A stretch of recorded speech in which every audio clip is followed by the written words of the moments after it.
What's going on, everybody? Welcome back to CoinMarketCap Daily on Wednesday, the 13th of October. And boy, do we have a lot of NFT news to talk about today, and it even regards Coinbase. And also, the YouTube airdrop update will be coming this Friday, so stay tuned for that. So let's get into today's video. We're going to be talking about TikTok launching their NFTs and what this could mean for the community. Then we'll talk about the companies that could benefit the most from NFTs, and I bet you didn't think of some of these. And then we'll talk about the worrying news of Sorare being investigated by a gambling regulator. And in recent light of China's crackdown on Bitcoin miners, the US is now the world's biggest hub for Bitcoin mining. Stripe has just returned to crypto after a 3-year absence, and we're going to be talking about why that is and also how this could affect the crypto community. The UK is at risk for falling behind on digital assets. We'll talk about what this means and how the future of crypto in the UK could change. So let's get into Coinbase launching an NFT marketplace. As Coinbase is trying to diversify its business, Coinbase has just announced that it's opening a peer-to-peer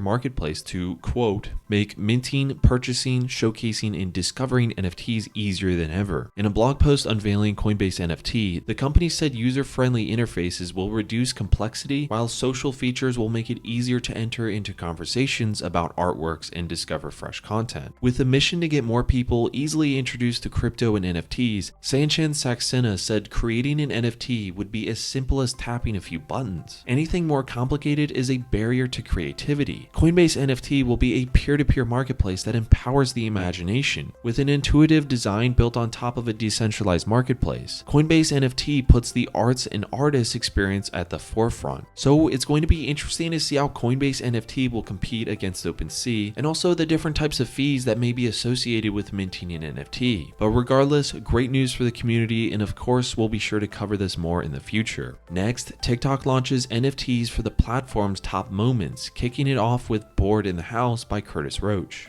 The song was just one of many that took off on the platform. TikTok stated that the collection will be inspired by the trending videos created by community-defining creators. Other NFTs by the likes of Lil Nas X and others are in the pipeline, and all of them are being made available on Ethereum through a collaboration with Immutable X, which uses a carbon-neutral layer 2 scaling solution. Whether or not the platform's user base, who 32% of is between the ages of 10 to 19, would be interested in purchasing an NFT is still unknown, and we really just have to see what the future holds. But as of right now, Curtis Roach's NFT stands at 6.8 ETH, which is worth $23,000, and there's still 6 days before the end of the auction. And let's go over the firms that could benefit the most from NFTs. Citi has revealed which companies could have the potential to benefit the most from NFTs, pointing a finger towards the video game industry and the entertainment industry, naming companies like Disney, EA, and World Wrestling Entertainment. And here at CoinMarketCap, we're always eager to hear what you guys have to say. So what companies do you think could benefit the most from NFTs? Let us know by leaving a comment down below. Next up, Sorare is being investigated by a gambling regulator. Sorare is one of the biggest crypto-focused global fantasy football platforms, with more than 200 top-flight clubs that are officially licensed with the site, including Liverpool, which is one of the biggest teams in Premier League. Sorare offers digital trading cards featuring some of the world's best-known football stars and can be collected and exchanged by fans on a marketplace, with each having varying levels of rarity. But according to the UK Gambling Commission, Sorare has failed to secure a license for its activities, meaning that it currently isn't subject to the country's regulations. With users who log into the site receiving a statement saying, the Gambling Commission is currently carrying out inquiries into the company to establish whether Sorare.com requires an operating license or whether the services it provides do not constitute gambling. But Sorare doesn't seem to be worried, with the company stating, we are very confident Sorare doesn't offer any forms of regulated gambling. This has been confirmed by expert legal opinions at every stage since the company was founded, including during a number of fundraising rounds. We will always engage and have an open dialogue with authorities who reach out to us to learn more about our game. We believe this is the responsible way to grow our game and community globally. And next, let's go across the pond to the US, who is now the world's biggest hub for Bitcoin mining. According to the Cambridge Center for Finance, the US had a 35.4% share of the global hash rate as of August, with the number rising substantially over recent months. Beijing's latest crackdown on cryptocurrencies has been largely behind this sudden trend. Mainland China had a 46% share of global hash rate back in April, but figures from April show that this has now dwindled to 0%. The Cambridge Center for Alternative Finance says no data is currently available concerning what's going on in China, but it's clear that a large number of miners have now opted to move their resources to areas with light touch regulation and cheap energy. Bitcoin's energy usage has come in for fierce criticism over recent years, and at present it's estimated that this proof of work blockchain uses approximately 99.43 terawatt hours per year, more than some countries including the Philippines. However, the Cambridge Center for Alternative Finance's data shows that this pales in comparison to annual electricity usage for things like fridges in the US, air conditioning, and the production of copper, paper and pulp, iron and steel, cement and chemicals. Next up, Stripe, the payments platform, who announced that it was ending its support for Bitcoin payments back in January 2018, has just announced that it's hiring 4 new engineers to build a brand new crypto team as part of its push to build the future of Web3 payments. John Collision, the co-founder of Stripe, said that the arrival of Layer 2 solutions and new networks, as well as the rising popularity of stablecoins and decentralized finance, are particularly exciting and have inspired the company to take the plunge and get involved once again.